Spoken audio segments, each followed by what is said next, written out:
Esta es la noche en el continente americano. Cuando amanece en Europa y cae la tarde en Asia. Así cae la noche en el continente americano y transcurre la mañana y la tarde en el resto del mundo. La noche, bajo la dirección de Claudia Gurizati.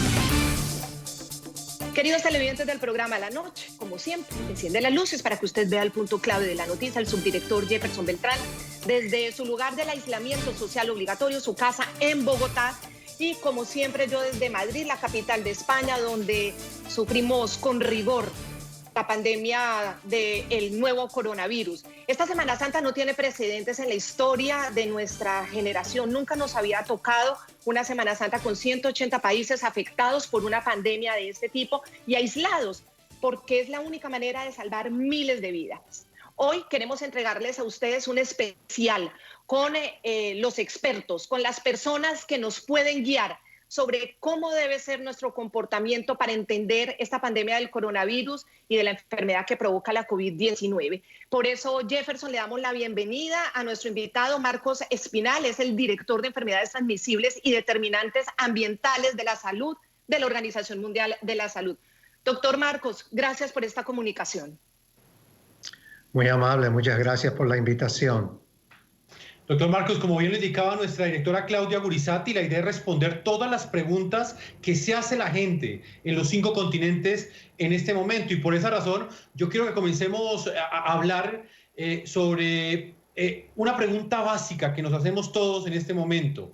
Y es, ¿ya hay claridad de dónde proviene esta enfermedad? Hay diferentes hipótesis, muchos mitos, pero no hemos entendido con precisión de dónde nació esta amenaza. Bueno, muchas gracias. El virus se ha aislado en murciélagos, pero lo que no se ha aislado todavía es el animal intermedio.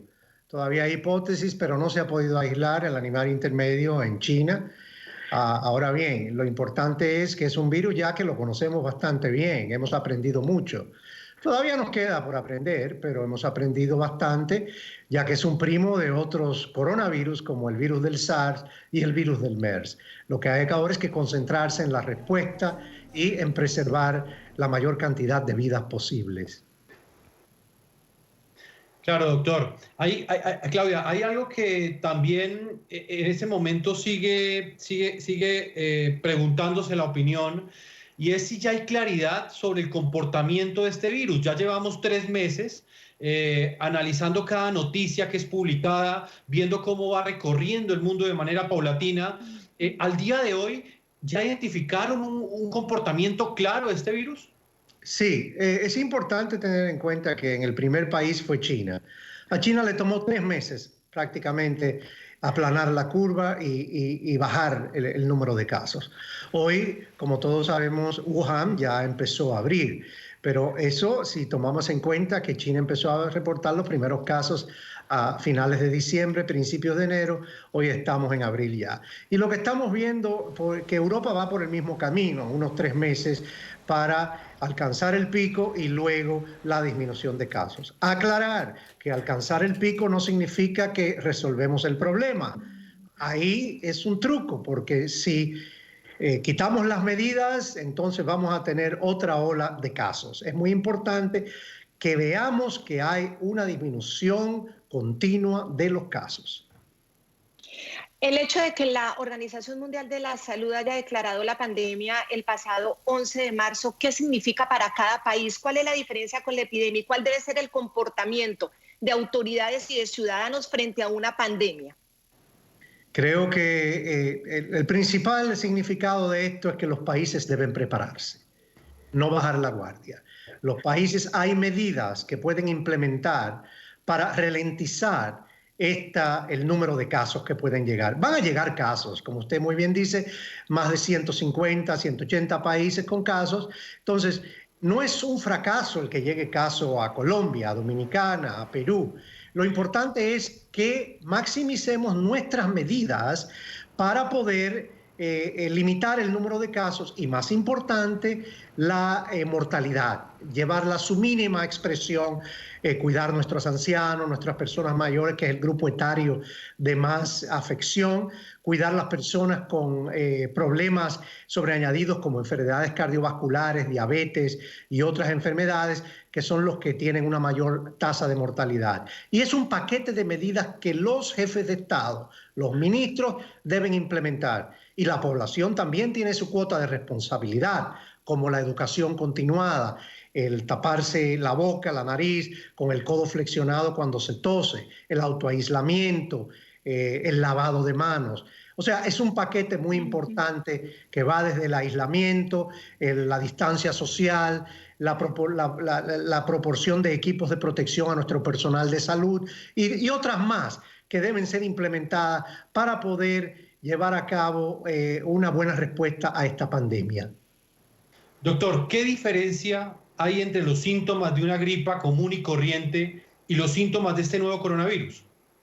No es tan fácil. Los principales síntomas del coronavirus son la fiebre y la tos seca.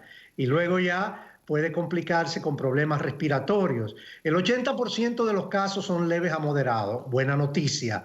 Van a pasar el problema sin dificultad y pueden autoaislarse en casa, manejarse desde casa con cuidado y no va a haber problemas. El 14% es severo y algunos de estos casos van a necesitar hospitalización.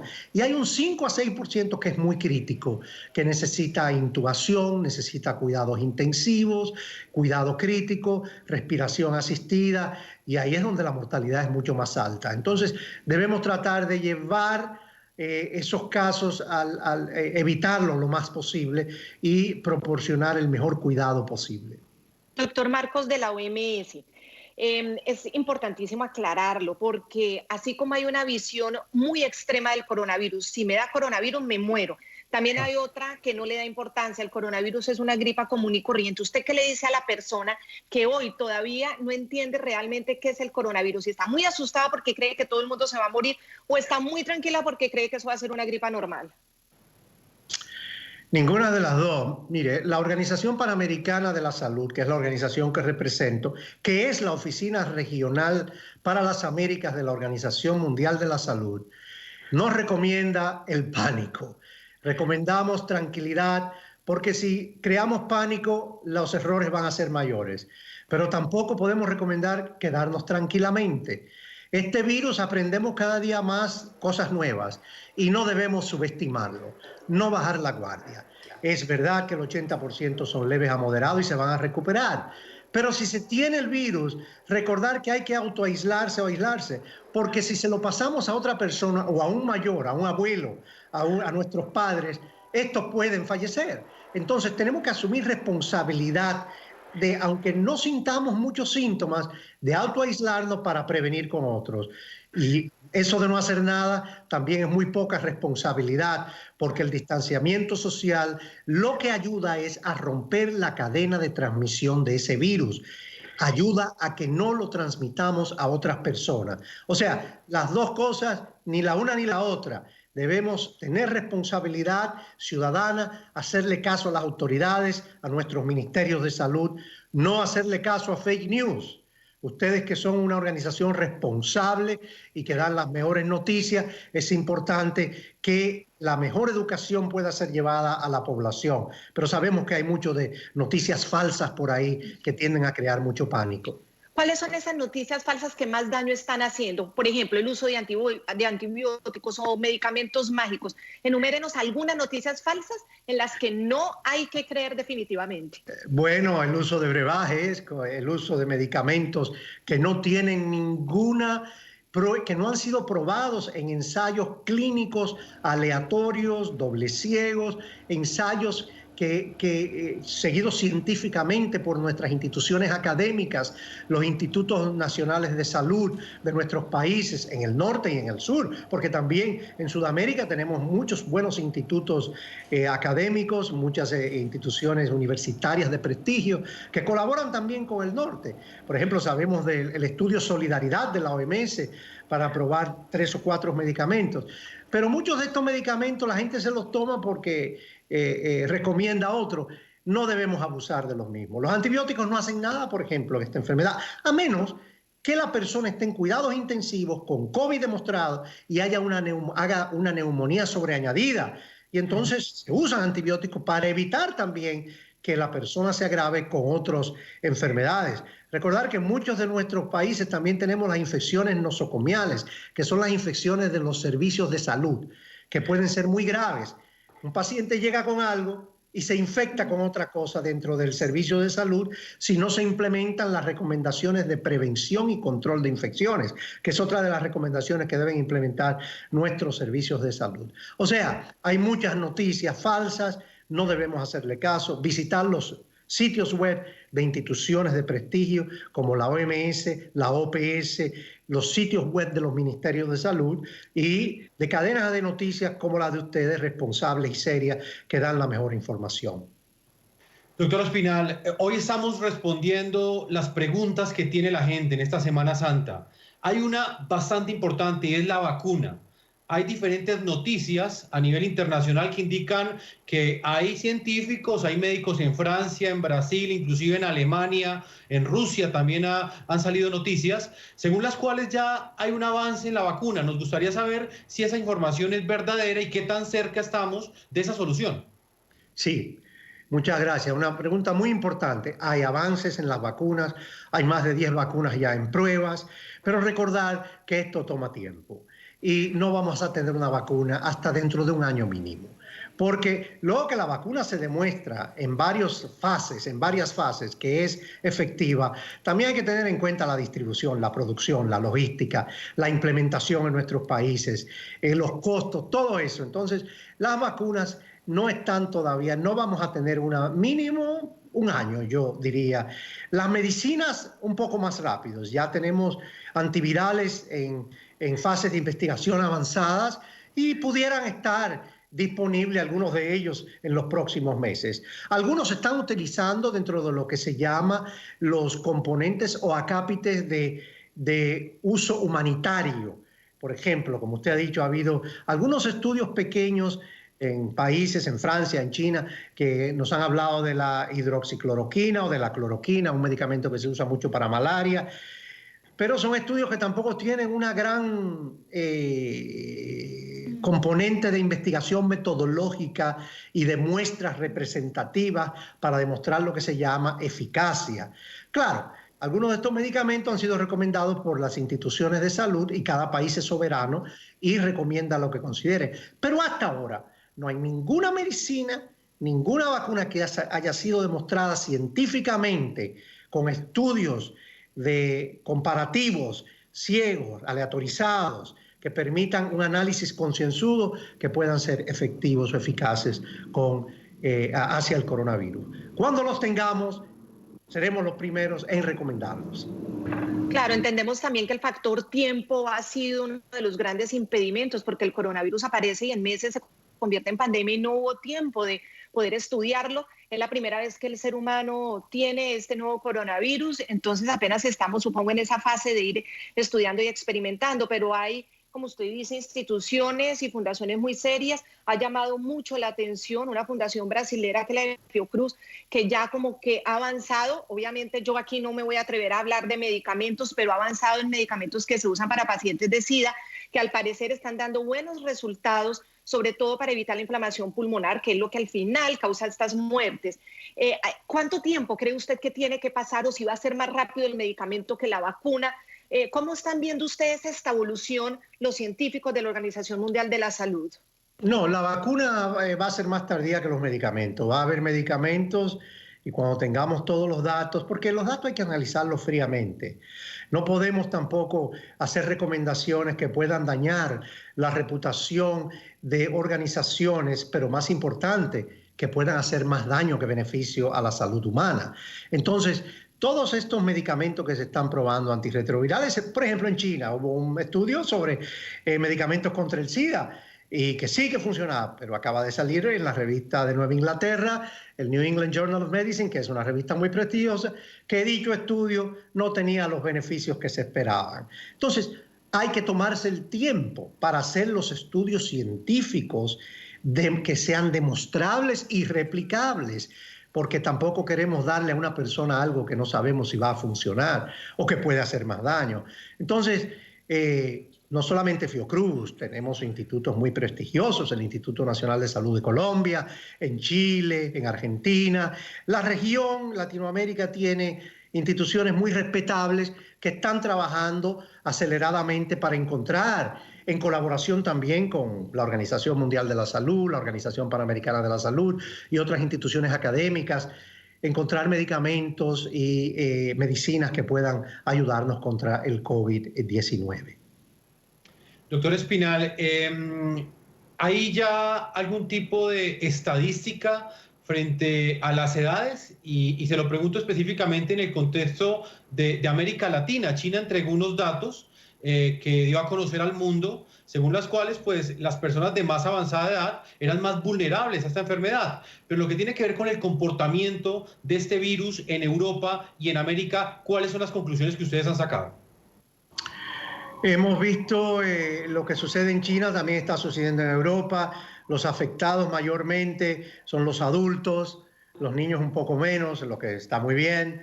Los adultos jóvenes de más de 30 años, el gran porcentaje de afectados, pero los enfermos con más gravedad son los mayores de 60 años. La mortalidad mayor ocurre en los enfermos de más de 60 años y todavía mucho más si tienen más de 80 años. O sea, está afectando a todo el mundo, afecta a los niños también, pero en menos proporción, mucho menos proporción. Y recordar que este es un virus que el sistema inmunológico de la persona es que lucha contra él.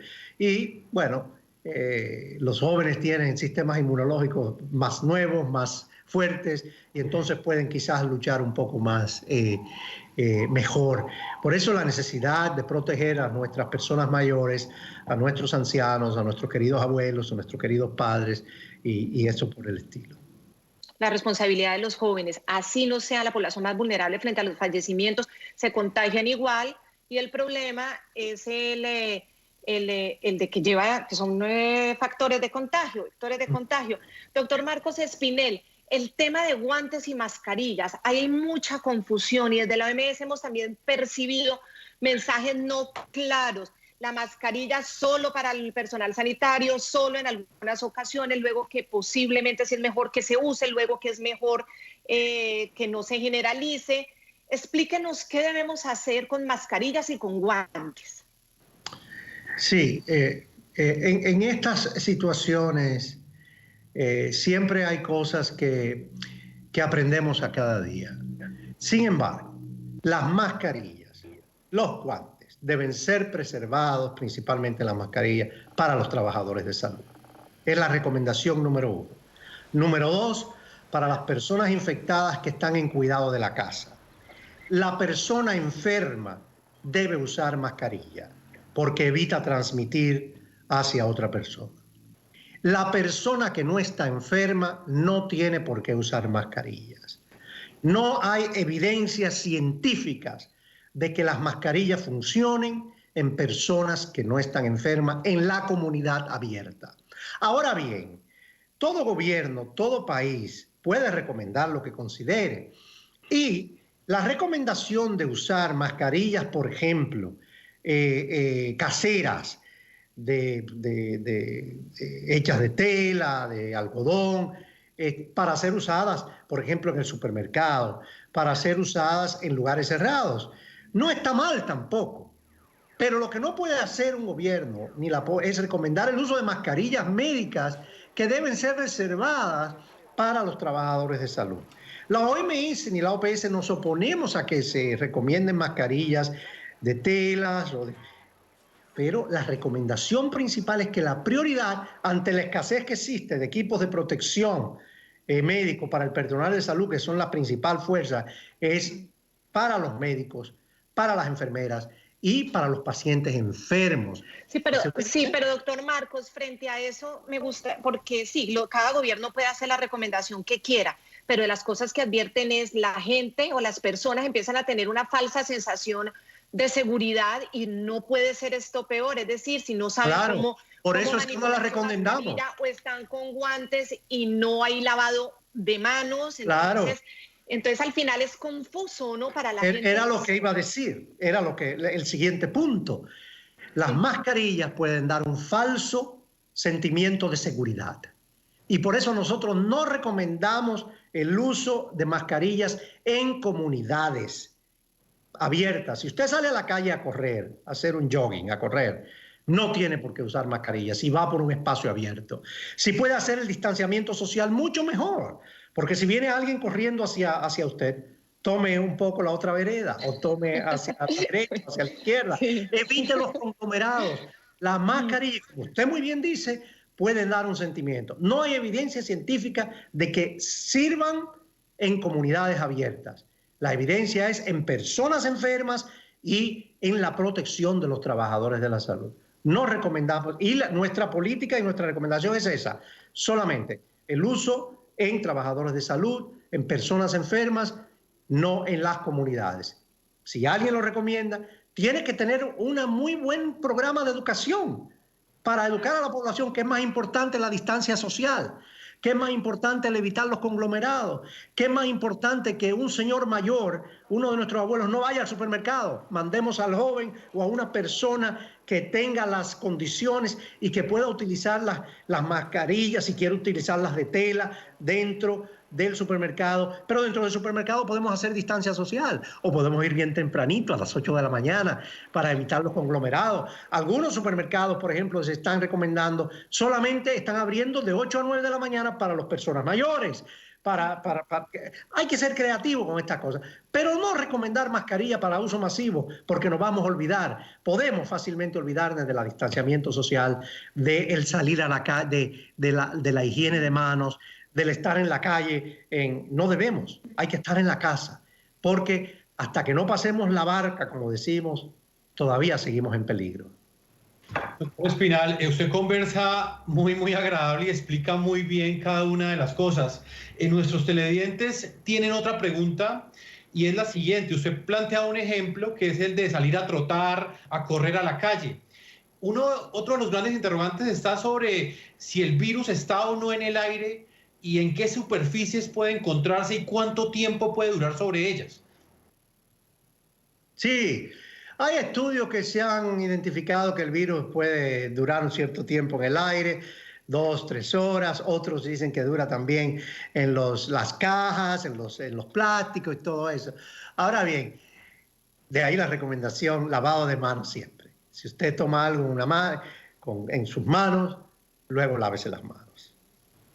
Porque el lavado de manos por 20 segundos mata o rompe la protección que tiene el virus. Y al romperlo, el virus ya no va a ser infeccioso. Al mismo tiempo, no es que el virus está en el aire y que usted sale a la calle a correr y lo va a respirar, no. En inglés, los droplets o las gotitas caen inmediatamente al suelo y no va a tener una contaminación. La contaminación es si usted está conversando muy cercanamente por un tiempo adecuado con otra persona que está infectado. Pero no. Puede hacer su correr, su jogging tranquilamente y no se va a contaminar por el aire que tan fácilmente que lo tenga. Así que lo importante es que si tocamos algo y no estamos seguros, lavado de manos de inmediato. Y eso es muy efectivo y ha sido demostrado científicamente.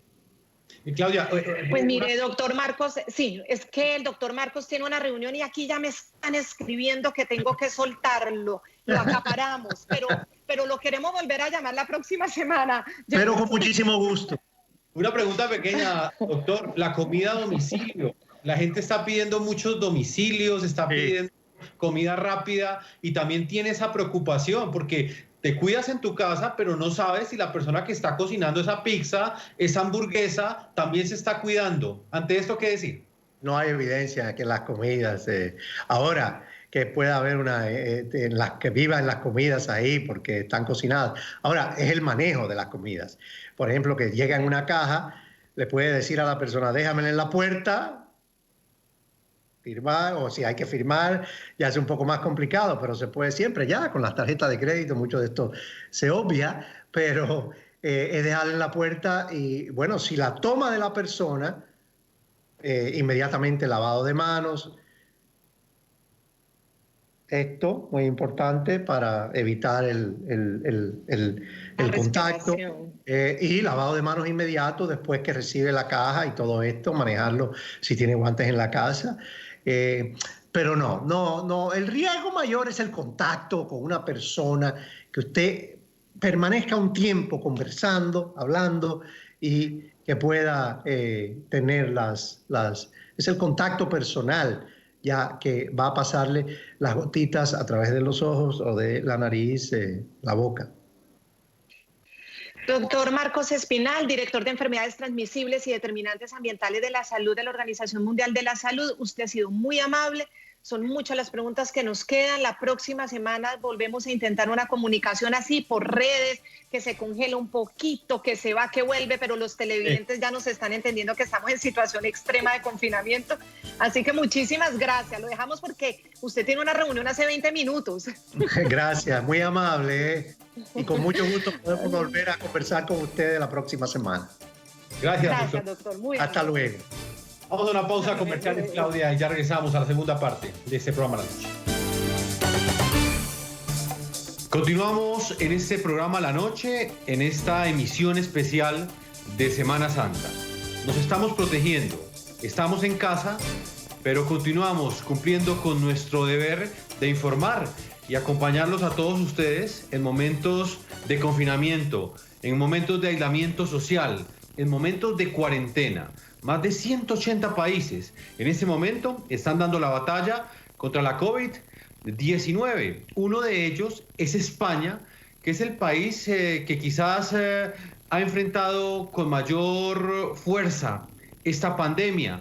El impacto de esta letal enfermedad ha sido muy fuerte en España.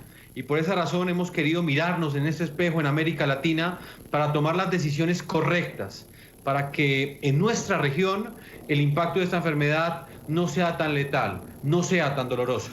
Por esa razón, hasta ahora voy a la ciudad de Madrid. Allí está José Luis Povedano, es un trabajador de la salud. En el programa La Noche hemos hablado con médicos, con epidemiólogos, pero hoy quisimos traer la experiencia de un enfermero, un hombre que diariamente trabaja para salvar también cientos de vidas en España. José Luis, bienvenido al programa La Noche, un gusto tenerte acá hoy con nosotros. Hola, muchas gracias a vosotros por querer compartir también nuestras experiencias y bueno, pues esperamos que podamos ser de ayuda también allá donde están ustedes. José Luis, quisiera saber cómo han sido estas últimas semanas en tu trabajo como enfermero. Haces parte del equipo médico del Hospital de Móstoles en España, un hospital que ha recibido a cientos de pacientes. ¿Cómo es la cotidianidad al interior de ese hospital desde la perspectiva de un enfermero? Pues mira, como bien dices, en Móstoles somos el segundo municipio con más población después de Madrid capital. Y es un hospital, no es un hospital grande como los que tiene Madrid, pero bueno, gracias a que pues eso, la población está muy concienciada y intenta ir a lo justo porque tenemos muy poco material y estamos muy limitados. La verdad que estas semanas han sido bastante duras. El cansancio de los profesionales ya se está acusando. Hemos superado muchas dificultades de material que el gobierno al principio no proporcionaba y hemos sido abastecidos por empresas de muchos productos en abastecernos en productos básicos de nuestro trabajo.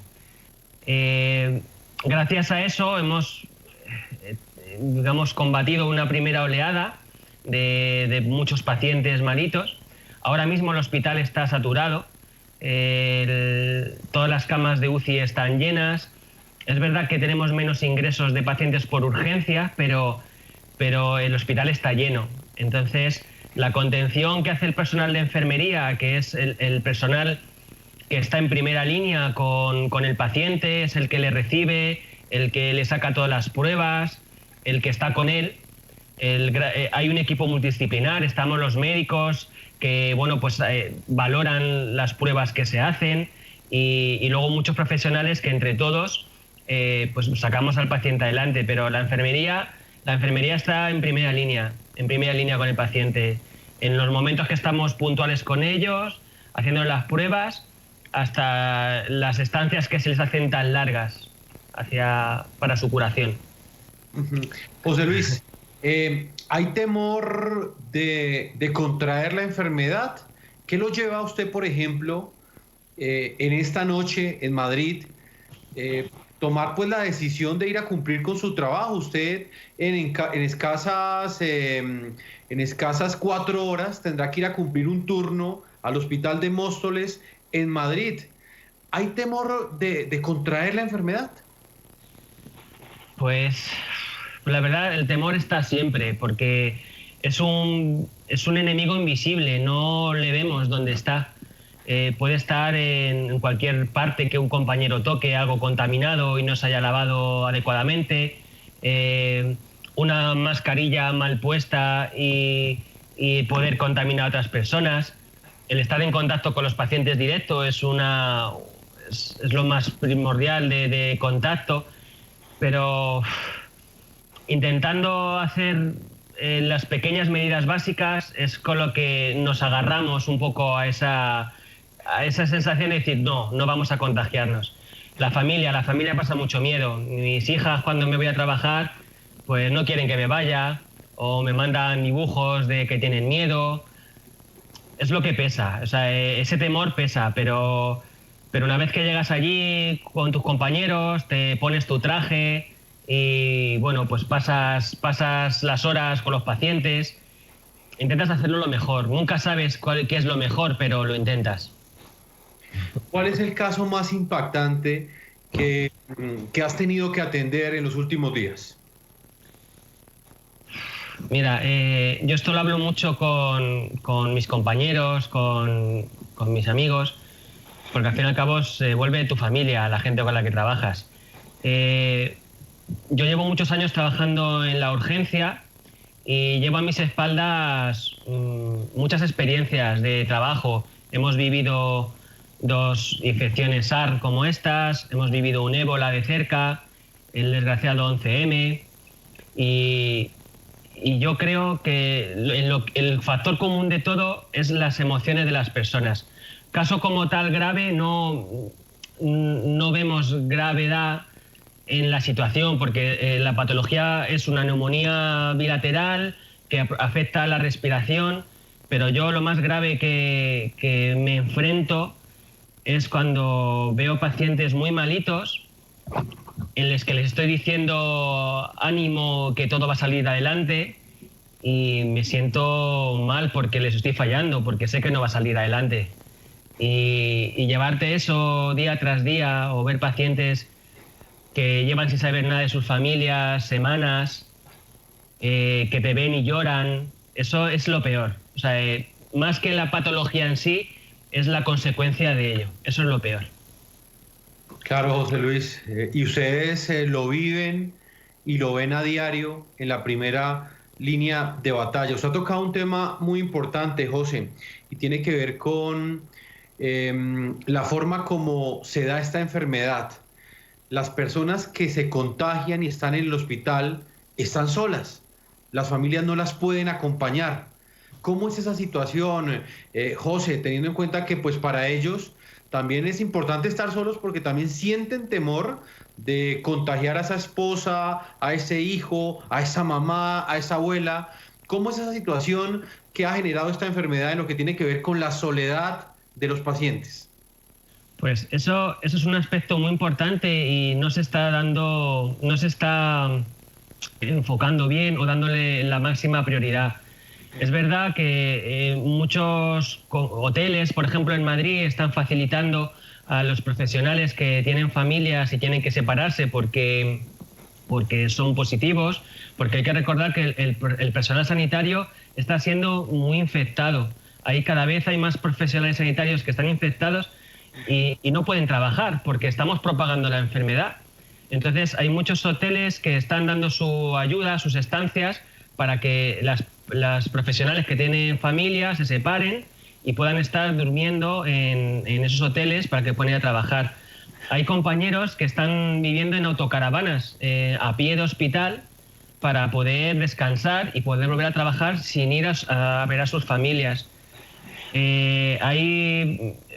Nosotros, mi pareja y yo, vivimos separados casi, en una habitación uno, otra habitación otro, para intentar vernos lo menos posible, lo que nos dejan nuestras hijas, para poder intentar tener una barrera contra ese virus.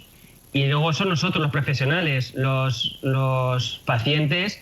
Hay pacientes que ingresan y las despedidas de los familiares son traumáticas porque no saben cuánto tiempo van a volver a verles. Y hay pacientes que veo día a día que la única vista que tienen es a nosotros, a una escafandra con gafas que les reconocen por los ojos o por la voz y sonríen cuando nos ven o sonríen porque la voz les suena y les haces algún comentario de algo cotidiano, pero lo ideal es, o el objetivo que intentamos es humanizar esos cuidados, intentar que se pongan en contacto con esas familias a través de móviles o tablet. Lo que pasa que pasar esos dispositivos a estas unidades es muy complicado.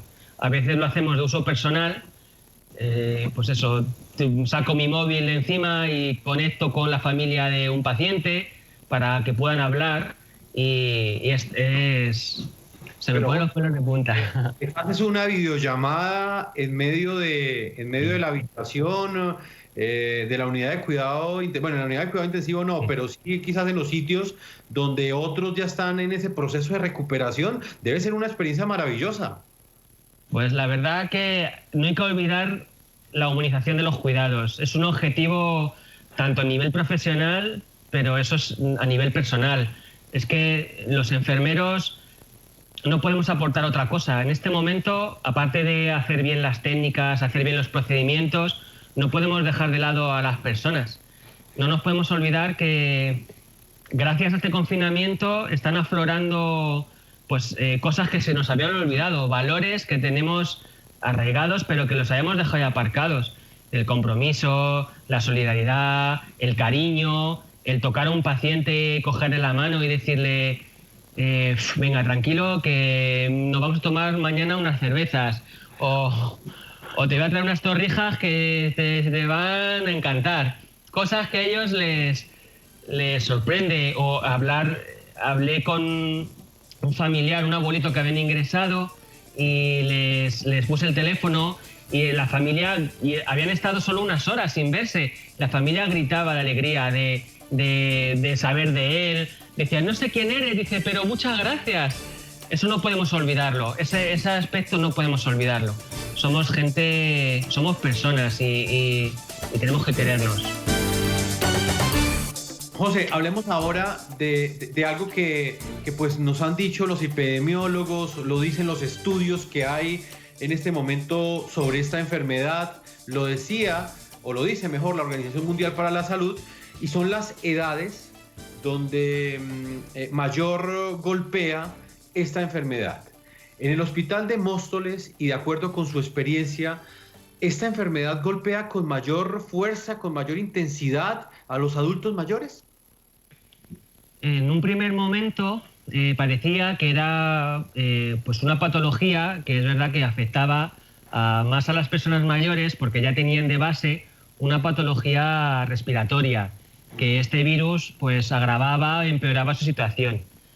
La realidad, en una línea ascendente, hemos visto que afecta a cualquier parte de la población. Está afectando a deportistas profesionales, está afectando una edad, un rango de personas jóvenes de entre 40 y 50 años que a lo mejor tienen una patología, que son diabéticos o hipertensos, pero en un cierto número también les está afectando. Y también de una manera muy característica a los niños, aunque los bebés es un porcentaje muy bajito, no llega al 1%, pero se están produciendo síntomas en las manos, a modo de pruritos, picores, inflamaciones, que se están viendo ahora que hay que darle importancia. Pero ahora es verdad que hay un repunte muy importante de personas muy mayores que han estado viviendo en residencias de ancianos, en las que en un primer momento no se habían trasladado a los hospitales para no saturarlos, pero ahora se está viendo que también necesitan una atención porque las residencias no dan más abasto. Y están entrando de residencias a los hospitales muchos pacientes muy mayores que son los que están más afectados. Pero este virus afecta a todo el mundo. Si tú te contagias, cuanto más desarrollado tengas tu sistema inmunológico, pues tienes suerte y no de otro lo transmiten. Pero no se puede decir solo es para los mayores. Afecta a gente joven también. Cuando un paciente pierde la batalla contra el coronavirus, contra este COVID-19, cuando fallece, a él va y lo recibe su familia, tiene la oportunidad de hacerle un funeral, ¿o qué sucede en ese caso, José? Pues cuando dan los altas, el paciente se recupera y ya tiene una clínica en la que se presume que puede estar en su casa, a la familia le espera en el hospital, en la puerta, y bueno, pues la verdad que se va tan contento. Y de las unidades se le despide con mucho cariño. Eso es verdad que eso alegra bastante. Luego se le hace un seguimiento en domicilio, le llaman a diario los servicios de atención primaria para verificar que todo va bien. Todo lo contrario ocurre cuando una persona fallece. Es complicado porque se acumulan en los hospitales, tienen morgues muy pequeñas y los servicios que hay alrededor no dan abasto para almacenar a tantos pacientes fallecidos, para darles el tratamiento adecuado en su defunción. Y es verdad que está habiendo problemas de identificar a los pacientes con los familiares para que puedan ellos cumplir su duelo y poder... creo que han limitado aquí en España, en Madrid, han limitado el número de 3 personas por familia que puedan ir a hacer el duelo y hacer todo el proceso funerario. Pero la verdad que eso es complicado, eso está muy complicado. José, sé que tenemos poco tiempo porque ya en unos minutos tienes que ir a cumplir con tu turno nocturno. Nos explicabas que trabajas de 10 de la noche a 8 de la mañana en el hospital. Te ha tocado en esta Semana Santa laboral. En lo que tiene que ver con la indumentaria de los médicos, ese era otro punto que también preocupaba mucho en el continente americano, teniendo en cuenta que acá estamos ganándole tiempo a esta enfermedad, estamos en un confinamiento desde hace varias semanas, todo esto con el objetivo de darle tiempo a los sistemas sanitarios, a los hospitales, a las clínicas, para que se doten de elementos de protección para sus médicos, para que haya respiradores, para que las unidades de cuidado intensivo funcionen de manera perfecta, para que estén preparadas si llega una cantidad considerable de pacientes en el futuro, si llegan esos pacientes de manera masiva. En el caso de España y en el caso del hospital de Móstoles, ¿qué sucedió? ¿Qué lecciones cree usted que deben tenerse en cuenta para que pues, América Latina las conozca desde la experiencia de un enfermero? Pues yo me hubiera gustado decir que nos hemos organizado fenomenal, que todo esto está preparado, pero no puede ser así. Yo lo que le recomiendo, y porque por mi experiencia, siempre se puede hacer mejor, todo se puede mejorar, pero no hay que esperar a equivocarse para poder hacer bien las cosas. Hay que organizarse desde el principio y prever lo que puede pasar. Y siempre plantearse el nivel de escenificación lo más grave posible, para estar preparados a eso.